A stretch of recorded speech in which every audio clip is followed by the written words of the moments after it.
अश्वत्थामा के मामा कृपाचार्य आज भी जीवित हैं। दोस्तों, आपका स्वागत है हमारे इस चैनल समय चक्र में।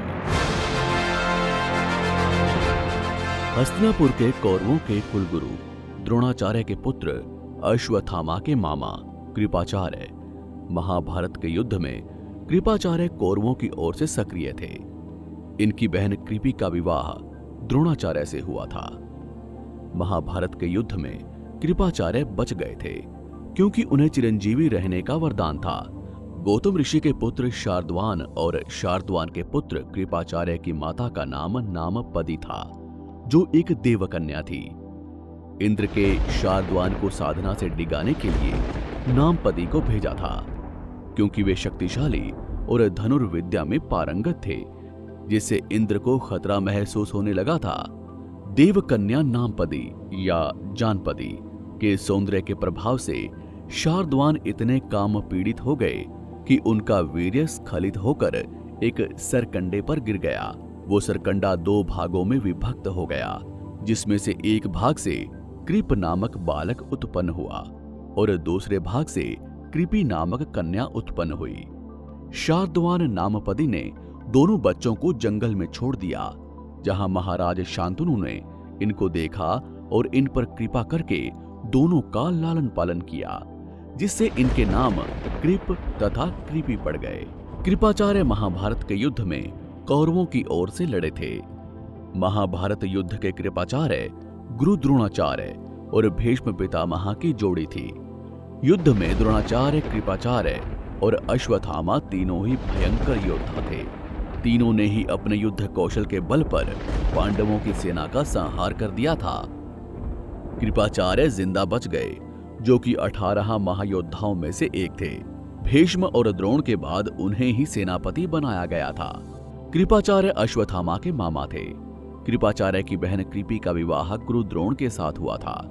कृपि के पुत्र का नाम था अश्वत्थामा। द्रोणाचार्य के छल से वध के बाद मामा और भांजे की जोड़ी ने युद्ध में कोहराम मचा रखा था। कृपाचार्य भी धनुर्विद्या में अपने पिता के समान ही पारंगत थे। भीष्म ने इन्हीं कृपाचार्य को पांडवों और कौरवों की शिक्षा दीक्षा के लिए नियुक्त किया और वे कृपाचार्य के नाम से विख्यात हुए। कुरुक्षेत्र के युद्ध में कौरवों के साथ थे और कौरवों के नष्ट हो जाने और दुर्योधन की मृत्यु हो जाने के बाद अश्वत्थामा, कृपाचार्य और कृतवर्मा अलग अलग हो गए। कृपाचार्य ने बाद में इनको परीक्षित और अस्त्र विद्या सिखाई।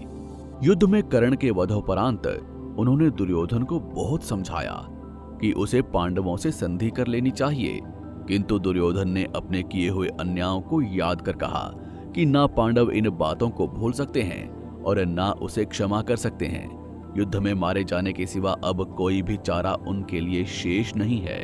महाभारत के युद्ध में अर्जुन और कृपाचार्य के बीच भयानक युद्ध हुआ। जब अश्वत्थामा द्रौपदी के सोते हुए 5 पुत्रों का वध कर देते हैं, तब गांधारी कृपाचार्य से कहती हैं कि अश्वत्थामा ने जो पाप किया है उस पाप के भागीदार आप भी हैं।